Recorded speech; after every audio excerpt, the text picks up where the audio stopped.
kamusta mga kaibigan? Huwag niyo sanang kalimutang mag-comment at i-like ang ating kwento. Napakaliwanag ng buwan sa ibabaw ng mga kabahayan. May mga ilaw pa sa mga bintana. Ang malamig na hangin ng gabi at ang sinag ng buwan sa pagitan ng mga ulap ay tila bumubulong sa isang asasin. Isang lalaki, habang nakaluhod ang isang tuhod, ang nakayuko at nakikinig sa mga sinasabi sa kanya. Sabi ng lalaki, muli raw itong nagpakitang gilas sa trabaho. Isang asul na liwanag ang nagsimulang lumitaw at paitaas na pumailan lang. Inangat ni Rion ang kanyang ulo at tumingin sa harap. Doon ay nakatayo ang isang matangkad na lalaki, blonde at mahaba ang buhok. Tinawag siya ng mersenaryo na Panginoong Darius. Siya si Darius Robert. Ngayong araw, mamamatay ang lalaking may itim na buhok sa mga kamay ng taong ito. Tumayo siya sa harap ng lalaking nakayuko at sinabing nagpakita ng kahangahangang resulta ang taong may madilim na buhok. Bilang pinuno ng mga shadow, at dahil sa iyong mga ginawa, mas mabilis na umunlad ang ating pamilya. Ipinikit ng asasin ang kanyang mga mata at sinabing ginagawa lang niya ang dapat niyang gawin. Pinutol siya ng lalaking mahaba ang buhok. Nakaupo pa rin si Rion sa lupa nang tanungin siya kung sa tingin ba niya ay kailangan ng mga anino ng kalayaan. Ang bata, na nakapikit pa rin, ay sumagot na ang mga anino ay kailangan lang sumunod sa utos ng kanilang amo. Ang mga bagay tulad ng iniisip, nararamdaman, at ang puso ay walang silbi sa kanila, kaya naman sinabihan siya na alam niya ang tungkol dito. Tumingin ang lalaking blonde sa mersenaryo habang nakakuyom ang kamao. Naging itim ang kanyang aura at tinanong kung bakit ito kumilos ng mag-isa.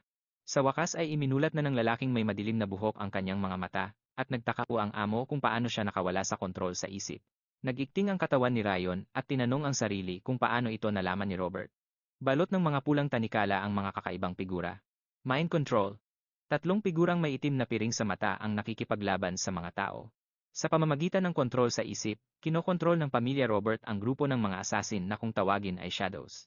Walang tigil ang pag-agos ng luha sa mukha ng batang babae, habang ang kamay ng isang lalaki ay nakapatong sa kanyang balikat. Tatlong figurang nakasuot ng itim at may mga talukbong ang nakatingin sa harap, habang tago ang kanilang mga mukha. Matapos dukutin o bilhin ang mga batang musmus pa lamang, ginawa nila silang mga bihasang mamamatay tao. Handa silang ialay ang kanilang buong buhay para isagawa ang mga marurumi at kasuklam-suklam na gawain ng pamilya. Sa madaling salita, ginagawa silang mga aso ng pamilyang Robert. Buong puwersang binasag ng mga kamay ang tanikala ng mga posas. Napapalibutan ng apoy si Rion. Ang mersenaryo ay nasa ilalim din ng kontrol sa isip, pero ang nakakapagtaka, noong isa sa kanyang mga misyon. Nagawa niyang wasakin ang malulupit na tanikalang iyon. Habang nakatingin sa Ginoo, tinanong ng lalaki si Robert kung paano niya nalaman ang tungkol doon. Itinaas ang kanyang kamay, sumagot ang lalaking may mahabang buhok na lahat ng mga asasin ay may dalawang kwelyo. Ang una ay ang kontrol sa isip na kahit papaano ay nagawang takasan ng lalaking may maitim na buhok. Sa isang pitik ng mga daliri, itinuloy ni Darius ang tungkol sa pangalawa.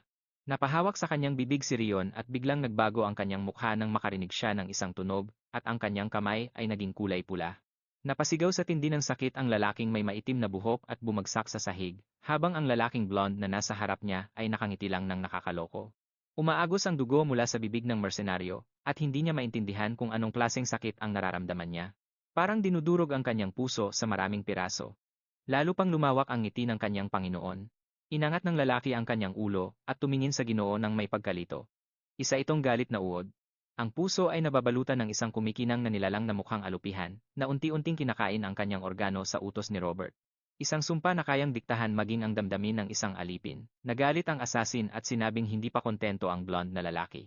Pinakain din nila siya ng galit na uod, at pagkatapos ay pinagalitan dahil sa pagpapanggap na siya ang simbolo ng katarungan. Sumagot ang lalaki na hindi ito kalupitan kundi isang maingat na plano, dahil nagawa ng asasin na makawala sa kontrol sa isip. Ipinagpatuloy ni Darius ang pagsasabi na ang mga tao ay nagsusuot ng maskara sa buong buhay nila, at ang sa kanya ay mas makapal at mas espesyal lang. Habang namimilipit sa sakit ang lalaki, naalala niyang dinukot siya noong siya ay musmus pa lamang, sa edad na wala pa siyang maalala. Apat na itim na aso ang nagpakita ng kanilang mapuputing ngipin, habang may bumubula sa kanilang mga bibig. Lumaki si Ryan bilang isang asasinong upahan at asong tagapangaso ng pamilyang Robert. Kahit naging pinuno na siya ng mga anino, nabuhay ang lalaking may itim na buhok ng walang puso o emosyon. Biglang naputol ang kwelyo ng isa sa mga aso. Nagkataon lang na nagkaroon ng pagkakataon ang lalaking iyon na matutunan ang teknik ng anil ng apoy. Ang kapangyarihang ito noong unang panahon ay para lang sa pinakamalakas na mastro ng espada sa buong kontinente. Nagawa niyang makawala sa kontrol ng isip. Akala ni Rion, sa wakas ay makakaalis na siya sa dilim at magiging malaya na. Naniwala siya rito at umasa ng lubos. Lumapit ang aso sa isang mataas na bangin, lampas sa isang bungo. Bumukas ang mga tarangkahan, pero bakit hindi kalayaan ang nakuha ng lalaking iyon, kundi kamatayan? Nakahandusay ang mersenaryo sa lupa habang nababalutan ng asul na aura. Anong kasalanan kaya ang nagawa ng taong ito para mamatay ng walang saysay? Nagnitngit ang ngipin ng bida habang pabulong na nagmumura.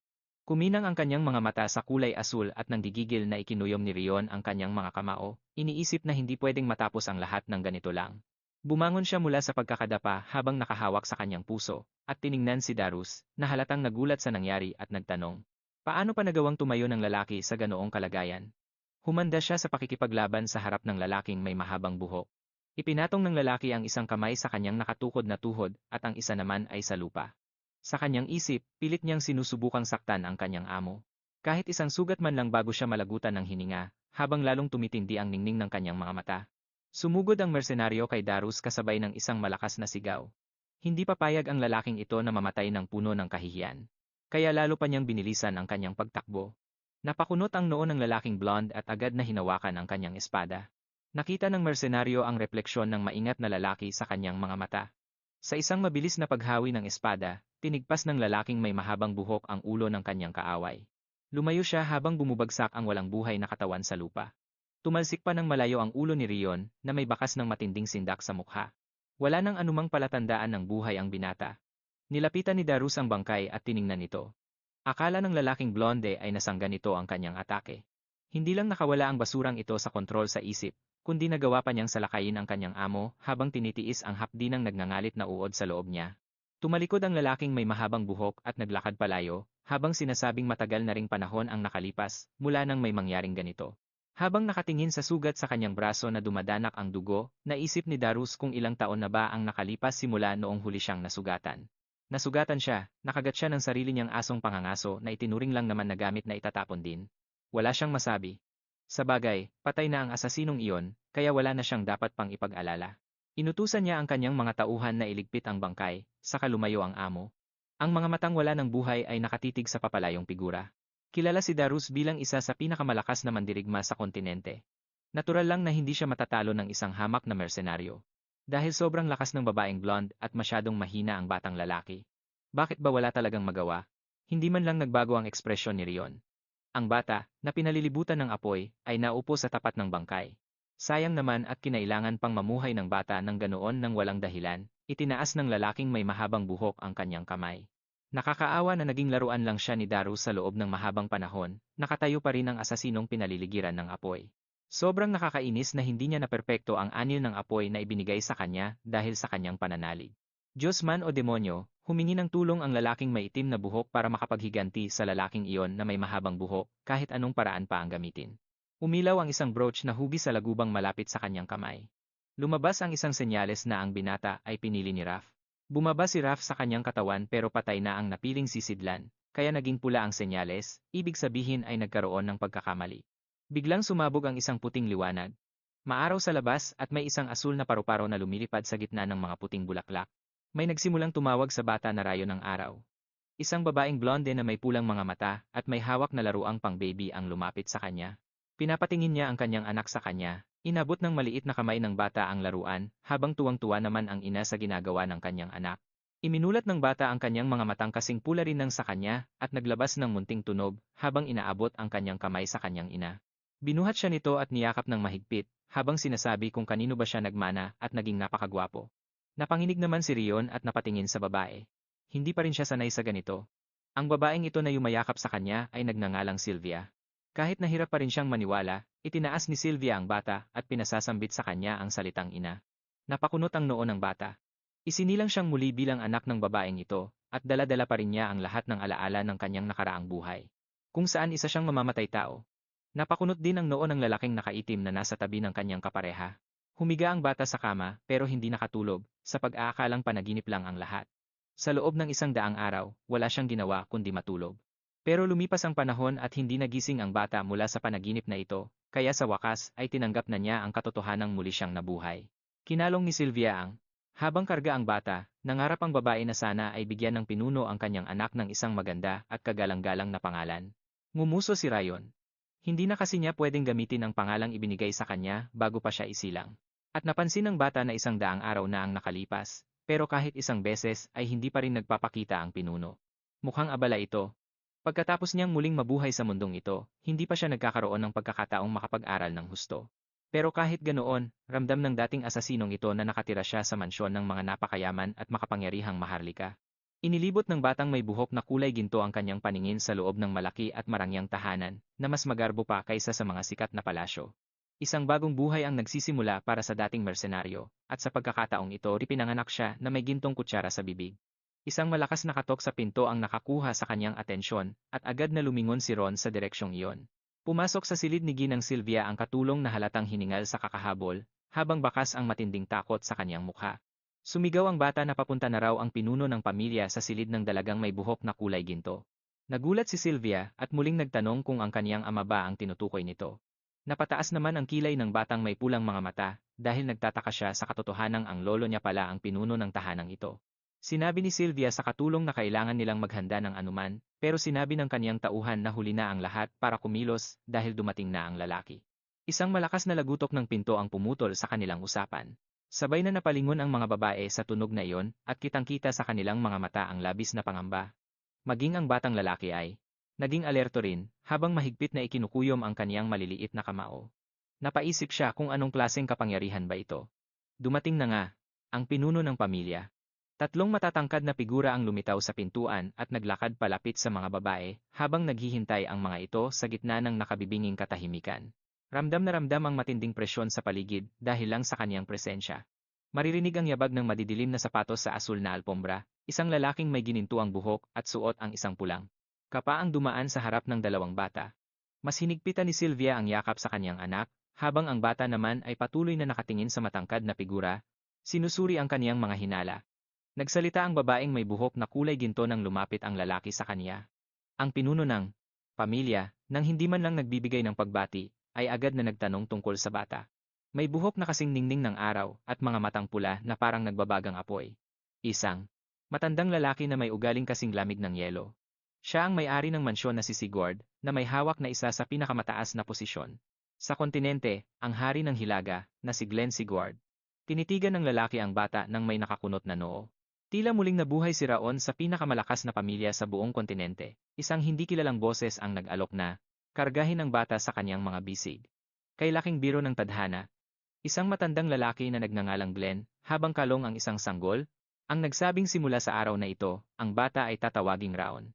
Ayon sa kahulugan ng kanyang pangalan, dapat siyang mamuhay na parang isang tahimik na anino, na tila ba hindi siya umiiral. Pinagmamasdan siya ng bata ng may interes. Sa kanyang isip, sinasabi niyang parang pagpapatuloy lang ito ng kaniyang nakaraang buhay, dahil muli niyang nakuha ang kaniyang pangalan. Sa likod ng lalaki ay isang dalagang may buhok na ginto na nagngangalang Sylvia. Tatawaging Raon ang ating bida. Sa kalaliman ng gabi, nakahiga si Raon sa kanyang duyan at iniisip kung nakatulog na ba ang lahat. Umupo siya, at naisip na ngayong tapos na ang nakakadepres na 100 araw na paghihintay, sa wakas ay mayroon na siyang pagkakataon. Sa buong panahong iyon, puro tulog lang ang ginagawa niya, at sa tuwing magigising siya, palaging nandoon si Sylvia. Kaya naman hindi niya magamit ang mana o makagawa ng anumang bagay. Masaya siya na kahit papaano ay hiwalay na siyang natutulog sa sarili niyang duyan para sa mga bata. Umupo si Raon at nagpa siyang magsimula na. Gumawa siya ng hugis at sulok gamit ang kaniyang mga kamay at pinagana ang singsing ng apoy, habang inaalala ang kaniyang nakaraang buhay. Ang mga karaniwang teknik sa paglilinang sa kontinente ay kinapapalooban ng pagkuha ng mana mula sa kalikasan sa pamamagitan ng paghinga, at pagkatapos ay pag-aayos ng aura sa dantian, pero sa singsing ng apoy na sa kabutihang palad ay nakuha ng ating bida, sadyang kakaiba ang lahat. Parang isang mago na gumagawa ng bilog ng mana, bumubuo siya ng isang singsing ng apoy sa kaniyang puso, na nagbibigay daan upang malinang ang kaniyang tatag at pisikal na kakayahan. Bukod sa pagpapalakas ng espiritual na lakas at mga pandaman ng tao, ang teknik na ito ay lumilikha ng perpektong kondisyon para maging isang dakilang mandirigma. Hawak ng batang may gintong buhok ang isang espada at tinawag itong pinakamahusay na teknik sa paglilinang, kahit ang isang transcendent na tulad ni Dario, isang lalaking may mahabang buhok, ay hindi kayang maramdaman ang presensya ng singsing ng apoy, na walang duda ay isa pang malaking bentaha. Naisip ni Raon ang kaniyang sarili sa gitna ng labanan at sinabing kung mapapaunlad niya ang kaniyang katawan at espiritu gamit ang singsing ng apoy kasabay ng pagmaster sa mga teknik ng espadang Sigurd, ang paghihiganti niya laban kay Robert ay hindi na lang magiging isang pangarap. Inilarawan ng bida ang lalaki at tumingin ng may pag-iingat. Nagulat ang bata nang mapagtanto niyang marahil ay katangian ito ng kaniyang bagong katawan dahil ang daluyan ng kaniyang mana ay puno ng nakakanginig na lamig. Marahil ito ang dahilan kung bakit, kahit pagkatapos ng 20 oras na pagtulog, ang buong katawan niya ay napakalamig pa rin. Maingat si Raon at iniisip na ang siyam na selyadong bahagi ay isang seryosong bagay dahil kung magpapatuloy ito, ang buong daluyan ay mababarahan ng lamig at maaari siyang mamatay. Inisip ng bata ang lamig na nababalot ng apoy at nagpasya siyang kailangan niya itong lampasan gamit ang singsing ng apoy, pero kasabay niyon, ang kadalisayan ng lamig na ito ay napakataas at sayang naman kung itatapon lang niya ito ng ganoon kadali. Kaya naman gusto niyang subukang ikonekta ito sa daloy ng apoy at sabay na pakilusin ang mga ito. Isang napakagandang tanawin kasabay ng liwanag ng buwan at kaluskos ng mga dahon. Ang bida na may seryosong mukha ay nag-iisip na maayos naman ang proseso dahil kahit mabagal, ay tuloy-tuloy naman ito. Kaya nagpasya siyang magpatuloy, pero bigla na lang siyang nagambala ng matinding paglabo ng kanyang paningin. Ang batang gulat na gulat, habang nakahiga sa kama, ay nabigla dahil kaunti pa lang ang kaniyang ginagawang pagsasanay, pero pagod na siya agad. Kumunot ang kaniyang noo at sinubukang labanan ang antok, habang sinasabi sa sariling hindi siya pwedeng sumuko. Sa huli, hindi na nakayanan ni Raon at nakatulog na siya habang si Glenn ay nakatayo sa tabi ng kaniyang duyan at pinagmamasdan siya. Inabot ng lalaki ang kaniyang kamay sa ibabaw ng ulo ng bata, unti-unti nang nagbubukang liwayway kasabay ng pagpasok ng liwanag sa kaniyang bintana. Ipinatong ng lalaki ang kanyang kamay sa ulo ng bata habang unti-unting sumisikat ang araw at nagliliwanag ang labas ng bintana. Pinuri ni Sylvia si Rion at nagpresintang hayaan pa itong gumapang ng kaunti, pero mukhang hindi masyadong natutuwa ang bata. Nakasimangot ang bida habang iniisip kung gaano kahirap magkunwari. Dahil kahit isa siyang matanda sa loob, kailangan niyang umasta na parang sanggol. Pakiramdam niya ay mamatay na siya sa pagpapanggap. Binuhat ng dalaga ang bata at patuloy itong pinuri. Sabi ni Sylvia, kaya talaga ni Rayon ang lahat. At dahil doon, naramdaman ng bata na mas madali nang tiisin ang nanunuot na ginaw sa katawan niya. Bigla namang naputol ang pagsasalita ng dalaga nang marinig ang boses ng isang lalaking tumatawag sa kanya. Ngumiti ang dalaga sa balbasaradong lalaki at tinawag itong santo. Pero sabi ng lalaki, tito na lang ang itawag sa kanya. Nagulat si Rion habang karga siya. Naisip niyang ang lalaking ito pala ang tinutukoy na santong mukhang gusgusin. Sa isip ng bata, ang lalaki ay isang sikat na manggagamot na may hawak na tungkod at may banal na kapangyarihan. Abot langit ang kakayahan ng lalaking ito, pero dahil mahilig siyang magpagalagala, napakahirap niyang hagilapin. Masaya niyang sinabi na nabalitaan niyang nanganak ang dalaga, kaya dumaan muna siya rito sa kaniyang paglalakbay. Binuhat ng lalaki ang bata at manghang-mangha sa ginintuang buhok at mapupulang mata nito sa unang pagkakataon. Mula pa kay Sylvia, napansin na ang kaniyang kagandahan. Sabi pa ng lalaki, napaka-cute ng bata at kabaligtaran na kabaligtaran ni Jack. Noong tinanong ang pangalan, medyo nag-aalalang sumagot ang dalaga na Rion ang pangalan ng kaniyang anak. Napakunot ang noo ng santo at tinanong kung ang ibig sabihin ba ng pangalang ito ay anino. Kinumpirma ito ni Sylvia sa likuran at uminit ang ulo ng lalaki habang karga ang bata. Ano ba ang iniisip ni Jack? Bakit anino ang tawag sa bata? Nanigas naman si Rion at napansin na hindi man lang formal kung makipag-usap ang lalaki ngayon. Napakapamilyar ng pakikitungo niya. Totoo nga siguro ang mga balibalita na malapit ang hari ng Hilaga at ang santo. Pero hindi niya akalaing totoo pala iyon. Ngumiti ang lalaki at binuhat ang bata, sabay sabing, tara, punta tayo sa lolo mo. Walang ano-ano'y ipinatong niya ang kaniyang kamay sa dibdib ng bata, pinanood lang ni Sylvia habang sinusuri ng lalaki ang lagay nito. Nakita niyang hindi maganda ang kondisyon ni Rion. Tinanong ng dalaga kung may problema ba, at sumagot ang lalaki. Ang batang ito ay may sumpa ng matinding ginaw. Barado ng malamig na enerhiya ang kaniyang mana circuit. Dahil dito, mahihirapan siyang maging isang mandirigma. At ang mas masakit pa, hindi siya magtatagal sa mundong ito. Kinabahan ng husto si Sylvia, niyakap niya ang bata, at sinabing, hindi iyan totoo. Sinabi ng lalaki na magbibigay muna siya ng gamot para sa bata, pero bigla siyang napatigil. Dumating ang katulong at sinabing ipinapatawag siya ng pinuno ng pamilya, pero sagot ng santo, sandali lang, pupunta rin ako.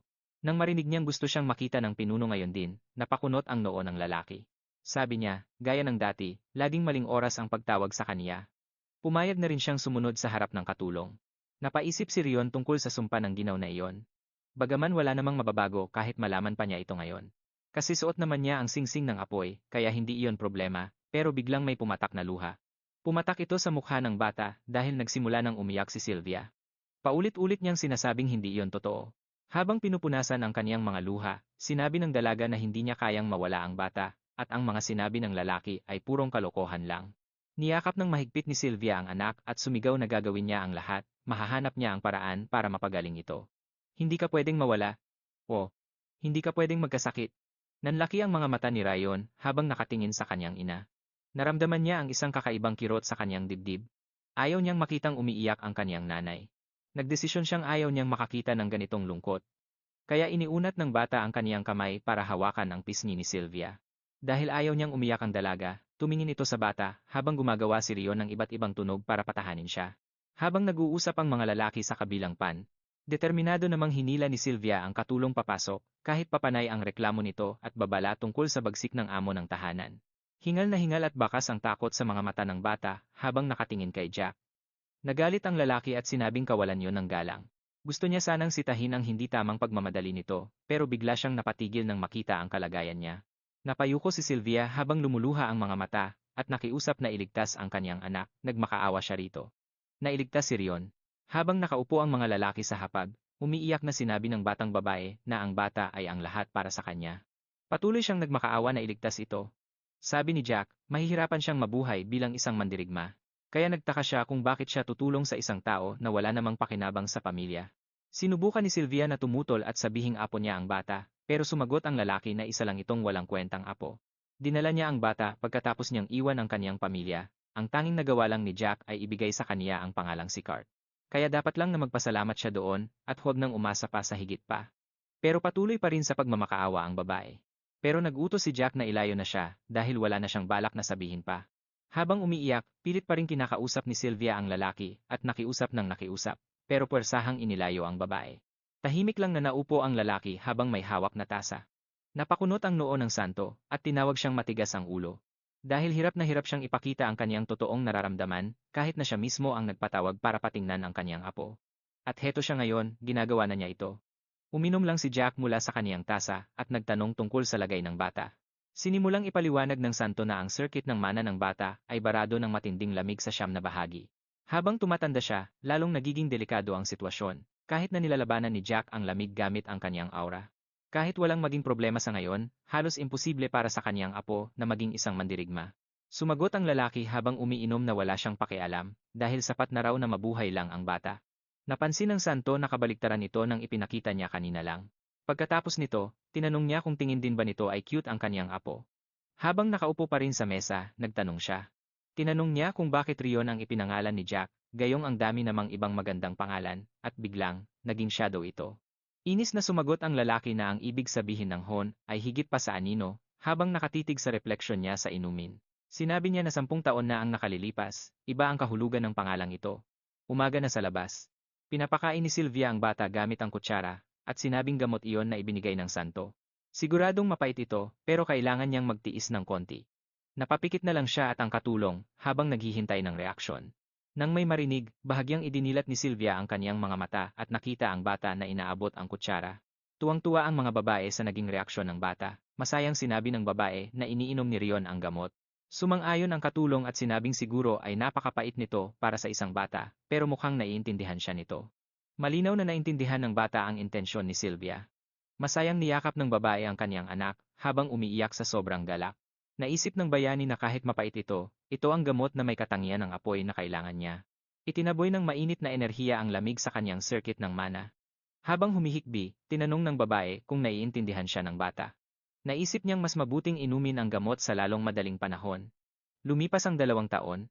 2 taon na ang nakalipas simula nang magsimulang mag-ensayo si Rion gamit ang gamot na ito, masaya ang bata habang nasa kama.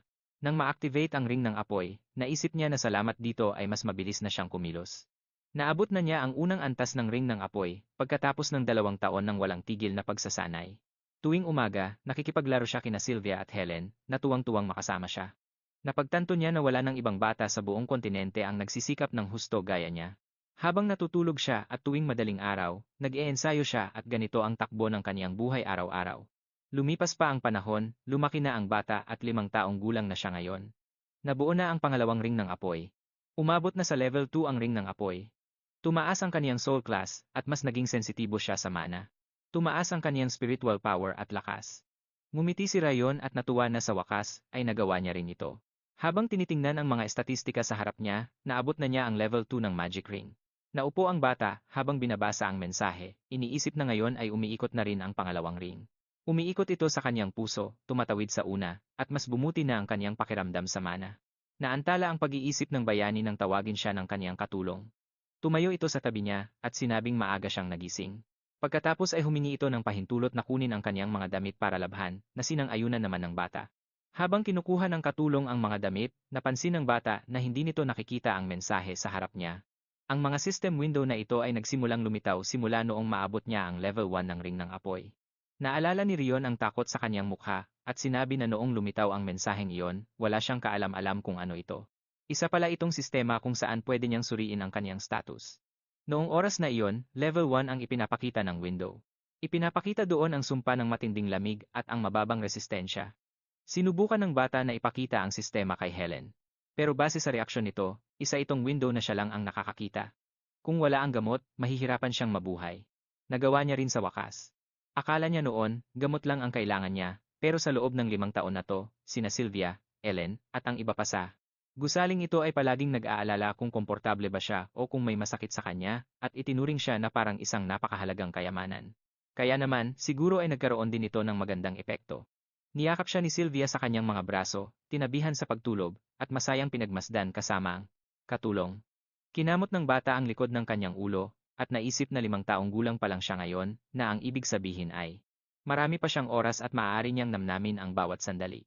Problema nga ang sumpa, pero ang mababang resistensya ay hindi rin maganda, dahil ito ang dahilan kung bakit mabilis siyang mapagod, kahit na konting galaw pa lang. Napahawak ang bata sa kanyang puso at napaluhod.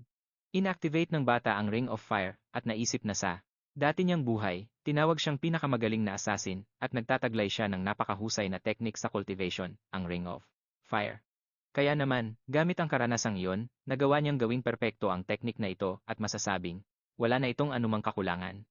At kung magagawa rin niyang makuha ang teknik sa espada ni Jack, siguradong magagawa niyang pugutan ng ulo si Darus ng walang kahirap-hirap. Naisip ng bata na hindi siya dapat magmadali dahil si Darus ang isa sa pinakamalakas na transcendent sa buong kontinente. At kung magtutuon siya sa paghihiganti ngayon pa lang, ang isip niya ay hindi kakayanin ang bigat nito. Tutal, ang mga taong may kakayahang pumatay sa kanya ay mabibilang lang sa isang kamay. Inisip ng bata ang lalaking iyon at nagpasya na kahit mabagal, kailangan niyang mag-ipon ng sapat na lakas para tapusin ito sa isang iglap kapag dumating na ang pagkakataon. Pero sa ngayon, kailangan niya pang mag-ipon ng kaunti. Bigla siyang naabala ni Sylvia, na napansing gising na pala siya. Siya, nasuot ang isang asul na bestida habang hawak ang kanyang mga damit, ay nagsabing kailangan nilang pumunta sa isang lugar ngayong araw. Kaya naman, kailangan niyang magbihis at maghanda para pumunta sa pangunahing palasyo. Napaisip si Rion kung ito na ba ang araw na iyon, may puwersa sa kontinente na nagpapanatili ng balanse sa lahat, ito ay ang 6 na hari at 5 demonyo. Ang pamilyang kinasilangan niya muli ay isa sa 6 na hari. Maririnig ang tunog ng mga gulong. Nakasakay ang bata sa isang karwahe kasama ang kanyang ina, habang iniisip kung paanong ang 6 na hari ay nagbibigay ng mabuting impluensya sa lahat, habang ang 5 demonyo naman ay nagbabanta sa kapayapaan at katahimikan ng kontinente. At ang bawat isa sa mga puwersang ito ay nagsasagawa ng isang seremonya para kilalanin ang kanilang mga kakayahan. At ngayon na ang araw ng seremonya ng pagkilala sa kakayahan ng pamilyang Sigarte. Papalapit na ang karwahe sa mga pintuan ng pangunahing palasyo. Sa loob ng palasyo, maraming tao ang nag-uusap tungkol sa seremonya. Nabalitaan nila na lalahok ang pang-4 na anak ni Sylvia. Nagnitngit ang kalooban ni na Sylvia at Rion habang tinatawag siyang isang talunan. Ang mga taong naroon ay nagulat at biglang tumahimik habang tumitingin sa kanila ng may pandidiri. Habang naglalakad ang babae kasama ang bata, marami ang nagsimulang mag-usap tungkol sa narinig nila tungkol sa kanyang sakit. At mukhang totoo nga ito. Inaasahan na rin ito dahil nagmula siya sa dugo ng isang talunan o sa madaling salita, isang palpak. Nagtaka sila kung paanong ang ganitong tao ay nakapasok sa bulwagan, kung kailangan pa bang sumailalim sa seremonya ang anak ng isang talunan, dahil mas gusto nilang hindi na makita ang mga ito kailanman dahil ibinababa lang nila ang antas ng pamilya. Kumunot ang noo ni Rion at nagtaka kung may dahilan ba para kutyain sila ng mga kamag-anak na ito ng ganoon katindi. Hinayaan na lang niya silang pagsalitaan siya kung gusto nila dahil wala naman itong kuwenta. Naantala ang kanyang pag-iisip nang may tumawag sa kanyang ina na walang hiya. Nagalit ang bata at nagdilim ang kanyang paningin. Biglang sinabi ni Sylvia sa kanya na ayos lang ang lahat, kaya napatingin siya rito nang may pagkagulat. Ngumiti ang babae at sinabi sa kanya na sa kanyang ina lang siya tumingin. Nanahimik ang bata at mas hinigpitan ang hawak sa kamay nito. Biglang pumasok ang pinuno ng pamilya ng may determinasyon. Naisip ni Rion na matagal na silang hindi nagkikita ni Jack. Mga 5 taon na rin ang nakalipas. Kumunot ang noo ng lalaki at naupo sa trono. Sinabi niya na tila kumpleto na ang lahat. Isang dambuhalang espada ang lumitaw sa gitna ng bulwagan na ikinagulat ng mga panauhin. Nagpasya si Jack na simulan na ang seremonya ng pagkilala. Nagtaka ang bata kung ito ba ang Sword of Recognition. At kung ipapatong mo ang iyong kamay sa espadang bato na ito, kaya nitong matukoy ang mga katangian ng mana na taglay ng isang tao. Sa likod ni Jack, may isang lalaking may hawak na piraso ng papel. Inanunsyo niya ang unang kalahok mula sa pamilyang Sigarte. Nakita ni Rion ang batang ito na may itim na buhok sa unahan. Sa edad na 4 na taon, ang bungo ng mga bata na dati ay bukas ay nagsisimula ng magsara. Sinasabi na mula noon, ang mga katangian ng mana ng bata ay hindi na magbabago. Kaya naman, ang kaganapang ito kung saan tinitipon ang mga bata at tinutukoy ang kanilang mana ay tinatawag na seremonya ng pagkilala. Umihip ang hangin sa paligid ng espada. Sinabi ng mga panauhin na base sa liwanag na nagmumula sa espada, ang mana ng bata ay nasa pinakamataas na kalidad at talagang napakalupit ng kaniyang kakayahan, gaya ng inaasahan sa anak ng master. Sabi ni Jack, magandang katangian daw ito. Para sa isang magiging espadachin sa hinaharap, simula ngayon, dapat daw subukan ng bata na mag-focus para mas maramdaman pa ang hangin. Sunod namang tinawag si Hana mula sa pamilya Cillian, at agad na napatalon sa upuan ang batang blonde sa tuwa. Pinagmasdan ni Raon ang batang babae sa tabi ng espada, at napagtanto niya na ang dalisay na mana ay nasusukat sa kung gaano kalayo ang naaabot ng liwanag nito. Naaabot nito ang talim ng espada, at ang katangian naman ay makikita sa dulo ng hawakan nito. Naintindihan na niya kung paano sinusukat ng pamilyang Segart ang mga kakayahan. Nagalak ang lahat at tinawag na henyo si Cillian. Sabi pa nila, kaparehong antas daw siya ni Baron. Maingat silang tiningnan ng bida at naisip na ang mga tao rito ay masyadong nakadepende sa mga katangiang ito. Humalukip-kip ang bata at nagpasya na mukhang hindi na siya dapat umasa ng magandang resulta. Dahil kahit na umabot na sa pangalawang antas ang kanyang Ring of Fire, marami pa ring malamig na enerhiya ang nananatili sa kanyang mana circuit. Pero kahit ano pa man iyon, wala na siyang pakialam. Inanunsyo na ng lalaki si Raon Segart bilang ang huling kalahok. Lahat ng naroon ay masama ang tingin sa bata. Galit na galit si Jack habang nakatingin sa kanya. Pinapunta na sa harap ang bata. Nakangiti naman si Sylvia habang sinasabihan si Raon na sige na, lumakad ka na. Wala talaga siyang inaasahan dahil sapat na sa kanya na malaman kung anong mana ang babagay sa katawan niyang ito. Tinanong ng babae ang bata kung nakita ba nito ang ginawa ng iba at sinabihang gayahin lang ang mga iyon. Inilahad niya ang kamay para ipakita kung paano, at pumayag naman ang bata. Dahan-dahan niyang idinikit ang kaniyang kamay sa espada. Bigla na lang binalot ng apoy ang espada. Gulat na gulat si Raon, at napaisip kung anong klaseng liwanag iyon. Isang eksena ang lumitaw sa harap ng kaniyang mga mata, kung saan may isang misteryosong lalaking nakakapa at may hawak na espada. Maraming dambuhalang halimaw sa paligid niya. Napaisip ang bata kung sino ba ang lalaking ito. Biglang itinaas ng estranghero ang espada at binalot siya ng apoy. Sa bawat kumpas ng espada, hinihiwa niya ang mga halimaw.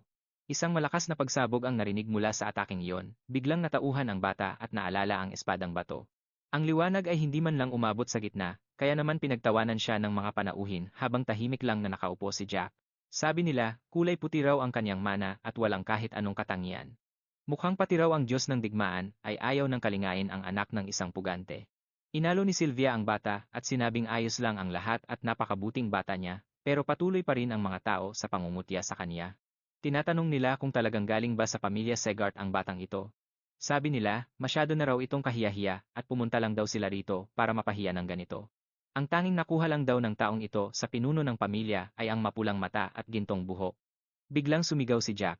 Inutusan niya silang tumigil, kaya naman napakislot sa takot ang mga panauhin. Ang lalaking nakaupo sa kanyang trono ay nagsabing masyadong maingay. Naiirita niyang sinabi na tapos na ang seremonya at pinalayas ang lahat. Patuloy pa rin silang pinagtatawanan, sinensyasan ng butler si Lord Baron na umalis na.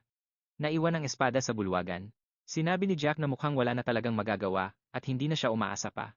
Pero bigla na lang, nilamon ng apoy ang espada, kaya naman nagulat ang lalaki.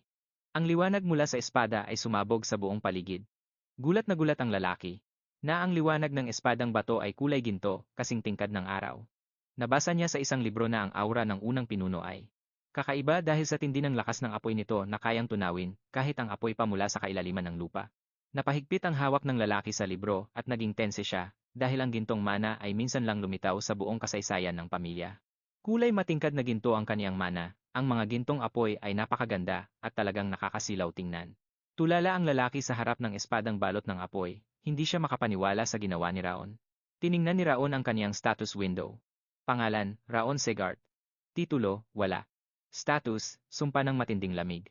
Mababang resistensya, bawas na lakas, at mahinang pakiramdam sa mana, mayroon ding hindi malamang katangian. Pangalawang antas ng Ring of Fire. Pangalawang antas ng resistensya sa tubig. Masaya niyang naisip, na mukhang magiging 3 na ang kaniyang mga Ring of Fire sa lalong madaling panahon. 7 taon na ang nakalipas mula noon. 12 taong gulang na ang bata. 7 taon na ang lumipas mula noong unang seremonya ng pagkilala. Naisip ni Raon na kung magagawa lang niya ang paraan para mawala ang malamig na enerhiya, mas bibilis pa ang paglakas niya. Sa tuloy-tuloy niyang pagsasanay, ang 2 Ring of Fire ay magiging 3 na rin sa lalong madaling panahon. Ang resistensya niya sa katangiang tubig ay umakyat na sa pangalawang antas. Kaya naman, hindi na naninigas ang kaniyang katawan at hindi na rin namamanhid ang kaniyang mga binti. Pero kahit na medyo nahihirapan pa rin siyang kumilos, di hamak na mas mabuti na ang sitwasyon niya ngayon kaysa dati. Nagsimula nang mag-isip ang bata kung paano niya dahan-dahang sasanayin ang kaniyang katawan, pero bigla siyang napalingon siya nang may marinig siyang boses. Lumapit si Sylvia at tinanong kung bakit nandoon pa siya, gayong dapat na siyang naghahanda. Nakangiti itong nagsabi na dapat na silang umalis agad para hindi sila mahuli sa oras. Sumunod naman si Rion ng walang reklamo. Iniisip niya na oras na para sa ikalawang seremonya ng pagkilala, na ang ibig sabihin ay makikita na naman niya ang mga nakakairitang tao na iyon. Inanunsyo ng boses ang huling Regent Spear at nagpatuloy sa pagsabing lahat ay nagsumikap ng husto, natapos na rin ang seremonya. Naupo si Rion sa isang upuan, at napansin na kalahati lang ng mga kalahok ang narito ngayon. Kaya, gaya ng inaasahan niya, natapos ito ng mas maaga. Biglang binanggit ni Jack ang pangalang Rion Segart. Kumunot ang noo nito at nagtanong kung bakit hanggang ngayon ay hindi pa siya sumasagot pagkalipas ng 1 buwan, gayong dapat ay nakatanggap na siya ng utos. Dapat daw siyang sumali sa basic training bilang miyembro ng pamilyang Segart. Naguluhan naman ang bata at naitanong sa sarili kung anong pagsasanay ba ang tinutukoy nito. Bilang isang Segart, obligado siyang sumailalim sa pagsasanay na iyon. Kaya naman napaisip ang bata kung anong klaseng hirap ba ang naghihintay sa kanya. Biglang sumabat si Sylvia at sinabing iba si Ryan sa ibang mga bata. Dahil sa malamig na enerhiyang nananatili sa katawan nito, magiging mahirap para sa kanya na kayanin ang pagsasanay, na siyang nagpa-realize kay Rion na alam na pala ng kanyang ina ang lahat. Buong bangis na sinabi ng pinuno na nasa teritoryo na sila ng pamilyang Segart ngayon. At para sa mga nagdadala ng pangalang ito, walang pengge-pengge o exception. Kung hindi mo kayang lumakad, gumapang ka. Iyan ang ibig sabihin ng pagiging isang Segart. Takot na sumagot ang babae na hindi nila matatanggap ang ganito, at kailangan nila ng kahit kaunting pahinga man lang.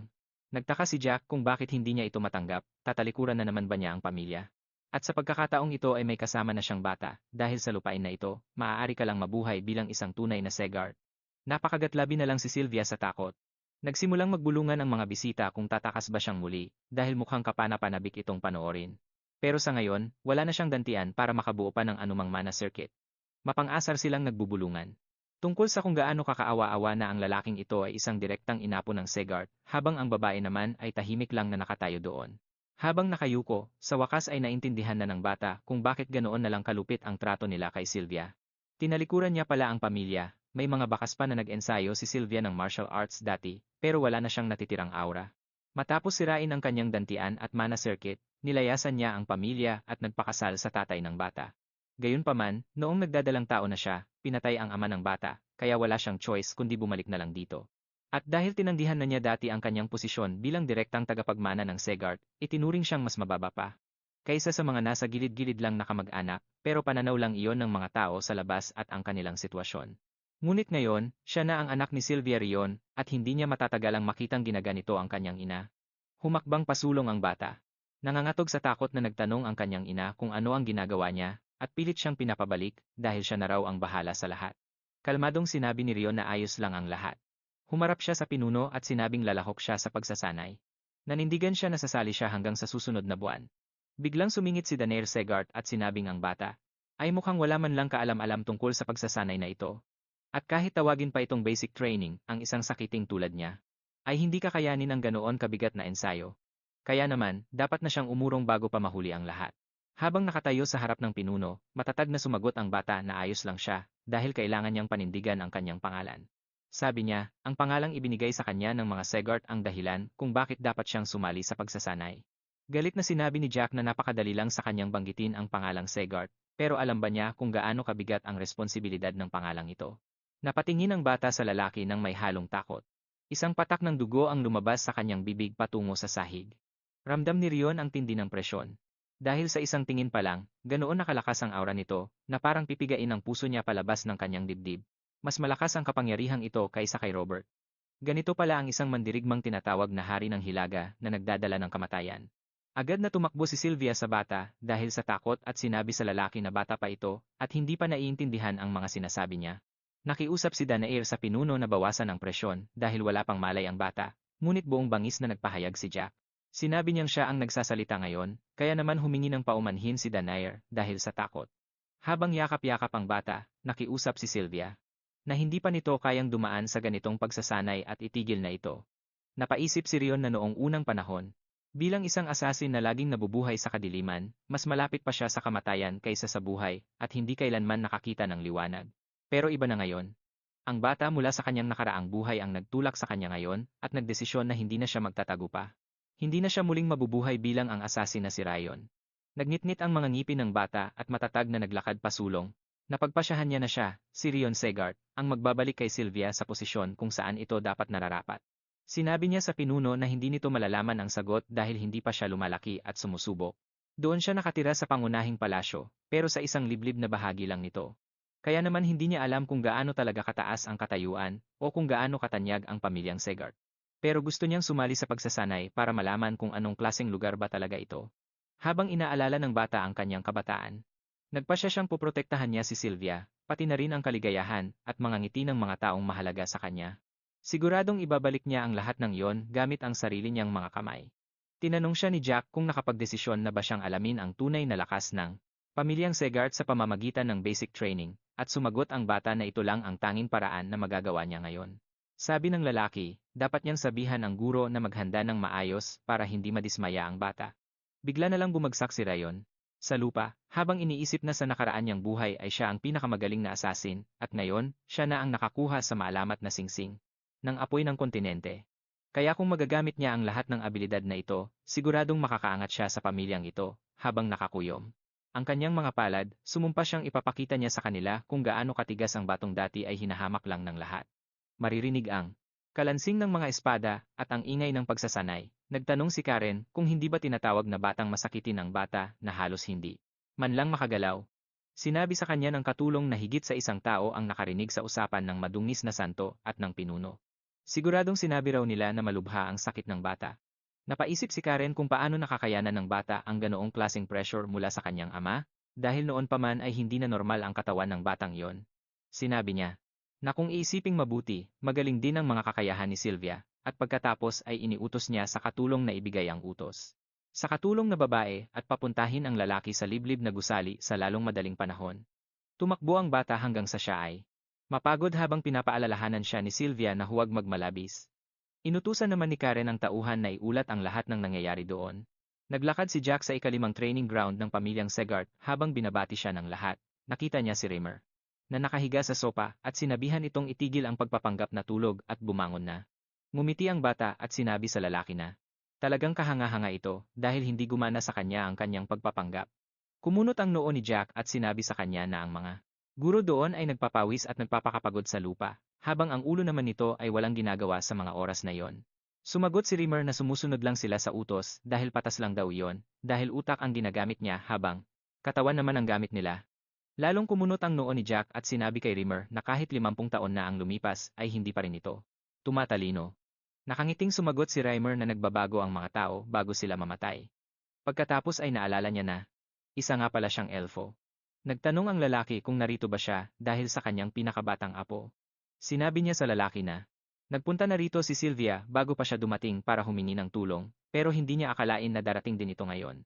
Nagtanong si Jack kung anong ibig niyang sabihin. Sumagot si Rimmer na nakiusap si Sylvia na bantayan ang bata para hindi ito masaktan. Nagpatuloy siya ng may ngiti, kung ang pinuno ay naparito para sa parehong dahilan, di wala rin itong saysay, dahil sinabi mo na dati na kahit papaano ay hindi ka makikialam sa mga usapin ng ikalimang training ground. Kumunot ang noo ng lalaki at sinabing kahit apo pa niya ito, wala siyang gagawing exemption. Biglang nagulat si Rimmer sa sinabi ng lalaki na iyon mismo ang kailangan niya. Iniutos niya na huwag bawasan ang tindi ng pagsasanay, kundi lalo pa itong dagdagan hanggat gusto nila para lahat ng hindi karapat-dapat ay matanggal. Napahawak si Reimer sa kanyang bibig sa gulat, at sinabing kung ganoon ay baka pati ang apo niya ay mabigo rin. Pabirong sinabi nito na mukhang mas mahal pa ng pinuno ang kanyang apo kaysa sa ipinapakita nito, at talagang ibinibigay. Sa batang ito ang pagmamahal na kayang ibigay ni Sylvia. Sumagot si Jack na kung hindi lang sila magkasama sa laban, siguradong gugulong na ang ulo nito mula sa kanyang balikat. Nagutos si Jack na huwag magbigay ng kahit anong konsiderasyon kaninuman, at ihiwalay ang malalakas sa mahihina. Ang mga karapat-dapat lang ang pwedeng mag-aral kasama niya, kung kaya't nakangiting sinabi ni Rimmer na gagawin niya ang lahat ng gusto niya nang malinis ang konsensya. Sumang-ayon ang lalaki rito, at nagsimula ng umalis, at ninais naman ng lalaki na maging maayos ang kanyang paglalakbay. Inisip niya, si Rayon, at inisip kung anong klaseng tao ba ito. Aktibo na ang sistema, nabuo na ang ikatlong singsing ng apoy. Umabot na sa ikatlong antas ang singsing ng apoy, tumaas ang antas ng kaluluwa at katawan. Tumaas ang lakas ng katawan, tibay, at bilis. Tumaas din ang pagiging sensitibo sa mana, tatag ng loob, at enerhiya. Umabot sa ikatlong antas ang resistensya sa elementong tubig. Nawala ang isa sa mga bahagi ng sumpa ng matinding lamig.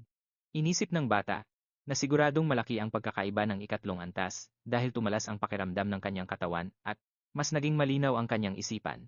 Inisip niya na dahil sige ang pagpigil ni Sylvia sa kanya at pagsasabing huwag magpagod ng husto, hindi niya masyadong naabuso ang kanyang katawan, pero nagsisimula na ring lumabas ang mga muscle sa kanyang mga binti at braso. Bukod doon, malinaw na pinapabilis ng status window na ito ang kanyang pag-unlad. Sabi ni Rion, simula ngayon ay dito na talaga mag-uumpisa ang lahat, dahil kilala sa pagiging malupit ang pagsasanay ng pamilyang Segart. Ang ikatlong antas ay simula pa lamang. Panimulang yugto pa lang ito, maihahalin tulad sa paglalatag ng pundasyon kapag nagtatayo ng bahay, dahil sa pagbuo lang ng matatag na pundasyon makakapagtayo ng isang mataas na gusali na mananatiling nakatayo. Kaya naman, sa pagpapakita ng mga tagumpay na mas higit pa sa kahit na sino, patatahimikin niya ang lahat ng mga nangungutya sa kanya, at doon lang makakapaghiganti si Rayon.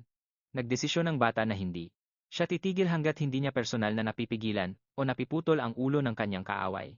Bigla siyang naantala ng isang masayang si Sylvia, na nagtatanong kung bakit gising pa siya. Nagtanong si Rion kung may nangyari ba, o kung bakit ito napunta doon sa ganoong oras.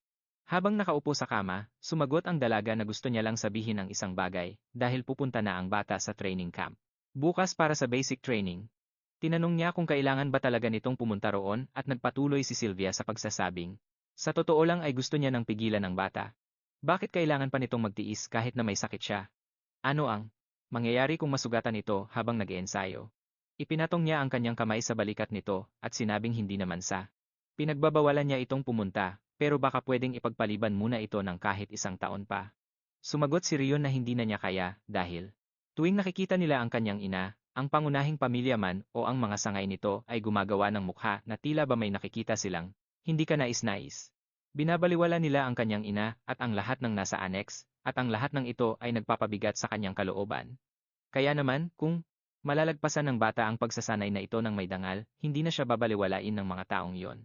Ngumiti ang dalaga habang magkakrus ang kanyang mga kamay at sumagot na napakatalino talaga ng bata. Sinabi niya na marahil ay nagtataka ito kung bakit sila nakatira sa isang liblib na lugar kung saan lahat ay pinapagalitan sila. Ipinaliwanag niya na sa isa sa kanyang mga misyon, hindi sinasadyang nakilala niya ang ama ng bata at nahulog ang loob niya rito. Pero dahil sa katayuan nito bilang isang ordinaryong kabalyero, naging mahirap ang kanilang pagsasama. Kaya naman, tinalikuran niya ang kanyang mana circuit at iniwan ang pamilya. Nagpatuloy siya sa pagsasabi sa batang si Rion na sa totoo lang ay nagkaroon siya ng ate. Jet ang pangalan nito at mas matanda ito ng 2 taon. Namuhay silang magkasama ng payapa at tahimik hanggang sa ang mga nakataas sa Eden na nakakakilala sa dalaga ay nilusob sila. Hindi gaanong malakas ang ama ng bata at buntis ang ina niya noon, kaya wala silang magawa. Mabuti na lang at nagpadala ng mga bantay ang kanyang ama nang hindi nalalaman ni Sylvia, pero noong oras na iyon ay malayo sila at huli na nang dumating. Bakit kailangan pang mangyari ito matapos nang magdusa ang ama at ang ate ng bata? Habang nakahawak sa kanyang dibdib, sinabi ni Sylvia sa bata na siya, na labis na nanghihina, ay wala nang ibang mapagpipilian kundi ang bumalik sa kanyang pamilya, kung kaya't siya ay itinuturing na isang makasalanan sa bahay na ito. Malungkot na nagpatuloy ang dalaga sa pagsasabing wala talaga siyang maisasagot sa kanyang lolo. Naisip ni Rion na makasarili si Sylvia dahil para sa sariling kaligayahan, tinalikuran niya ang kanyang responsibilidad sa pamilya at pagkatapos ay bumalik para magmakaawa para sa kanyang buhay. Kaya ngayon ay naiintindihan na niya kung bakit. Ganoon na lang kalala ang trato sa kanya ng pamilya. Gayunpaman, siya ang taong nagbigay ng pagmamahal sa bata kasama ang bago nitong buhay. At kahit tawagin pa siyang makasarili ng lahat ng nasa paligid niya, para sa kanya, siya lang ang tanging ina na nakilala niya sa kanyang dalawang buhay. Tinanong ni Rion ang ina kung nagsisisi ba ito, at kung gusto nitong bumalik sa panahon na hindi pa niya iniiwan ang pamilya. Sumagot ito ng may ngiti na wala siyang pinagsisihan, dahil bago ang lahat ng iyon ay namuhay siya rito na tila ba. Hindi nakikita, pero pagkatapos niyon ay naranasan niyang mabuhay bilang isang tao sa unang pagkakataon. At para sa kanya, sapat na iyon. Masayang nagpatuloy ang dalaga sa pagsasabing kontento siya noon, at masaya siya rito kasama ang bata, nakakaramdam siya ng guilt sa harap nito dahil naging napakatanga niya. Ipinatong ng bata ang kanyang kamay sa kamay ng ina, at sinabing ayos lang ang lahat, at hindi na nito dapat pang alalahanin iyon. Inisip niya na kahit sabihin pa ng iba na makasarili ito, para sa kanya, siya ang kaisa-isa at pinakamahalagang ina. Maisa sa katuparan lang ang kanyang paghihiganti kapag naibalik na niya ang nawalang pwesto bilang tagapagmana ng direktang sangay ng pamilya Segart. Biglang nagsimulang umiyak si Sylvia na ikinagulat ng bata. Napagtanto ni Rio na pagod na siya habang inaalo ang ina.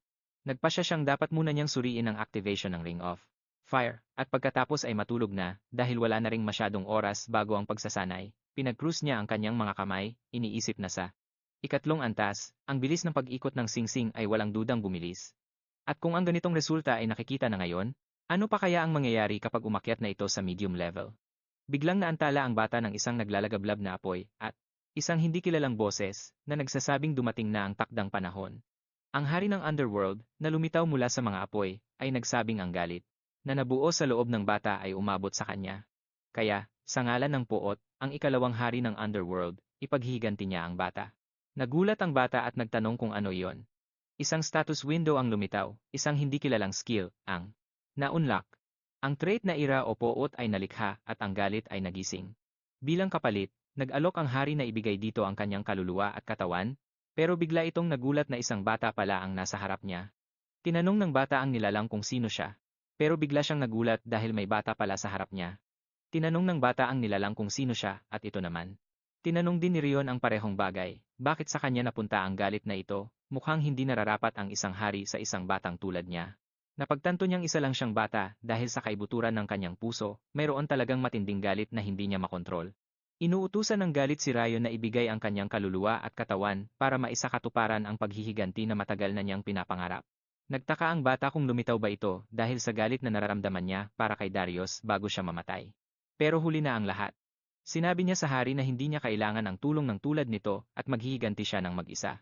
Naisip ni Rion na nagpakahirap siya para makuha ang pagkakataong ito, kaya hindi niya ito basta-basta ibibigay sa iba. Sumagot ang hari na nagkakamali ang bata at hindi siya makikipagnegosasyon dahil nakapili na siya. Nanginig ang bata pero biglang nagulat ang nilalang sa mga nagyayelong apoy at sinabihan siyang isuko na ang kanyang katawan. Lumapit ang mga apoy kay Rion. Baka sa kanyang mga mata ang takot. Bigla namang sumabog ng malakas ang mga apoy na iyon. Napahawak ang bata sa kanyang dibdib at naramdaman ang tindi ng ginaw, napagtanto niyang naninigas na ang kanyang katawan at isipan. Nagtaka siya kung ang kapangyarihan ba niya ay hindi talaga apoy kundi lamig. Sinabi ng hari na gisingin niya ang kanyang galit. Isipin mo ang tarantadong iyon, at kahit Diyos pa siya, papatayin mo siya. Naisip ni Rion na pilit pa rin siyang nagtitiis. Nakakayanan niya ito dahil sa kanyang resistensya sa elementong tubig, pero hindi lang ang lamig ang nakakatakot sa ataking ito. Paulit-ulit na ginagatungan ng hari ang kanyang galit. May boses na bumubulong sa kanyang tainga, nadudurugin ang kanyang ulo, at lalamunin ang kanyang laman. Pero para mangyari iyon, kailangang sumuko ng bata at ibigay ang kanyang katawan. Naisip ni Rion na kung susuko siya, hindi niya alam kung anong mangyayari. Natatakot siya sa kung anong gagawin ng hari kay Silvius at sa mga katulong sa annex. Hindi niya pwedeng hayaang maagaw ang kanyang katawan. Kahit mamatay pa siya rito, hindi niya ito papayagan. Sinabi ng hari na kailangan lang gisingin ng bata ang kanyang galit at tanggapin ito. Sa ganoong paraan ay gagaan ang pakiramdam niya, pero patuloy pa ring lumalaban si Rion kahit parang wala itong saysay. Ayaw ng hari na masira ng husto ang katawang ito. Dahil hindi pa naman niya ito nagagamit, mukhang wala na siyang ibang pagpipilian, at hindi nabibigyan pa ng pagkakataon ng bata. Basta na lamang niya itong sisipsipin. Naramdaman ni Rion na parang madudurog na siya at nasa sagad na siya ng kanyang hangganan. Hindi na kaya ng katawan niya. Kung magpapatuloy ito, tiyak na mamamatay siya agad. Nag-isip ang bata kung paano mabubuhay. Bigla siyang napapitlag ng may maisip. Napagtanto niya na kapag nakontrol niya ang enerhiya ng lamig, magkakaroon siya ng pagkakataon. Dahil sa kanyang resistensya sa tubig, ang paggamit ng singsing ng apoy ay tuluyang mag-aalis sa sakit na nararamdaman ng kanyang isip at katawan. Nag-cruise ang mga kamay ng bata, iniisip na anuman ang mangyari, ito na lang ang tanging paraan para mabuhay ngayon. Isang nagbabagang apoy ang lumitaw malapit kay Rion.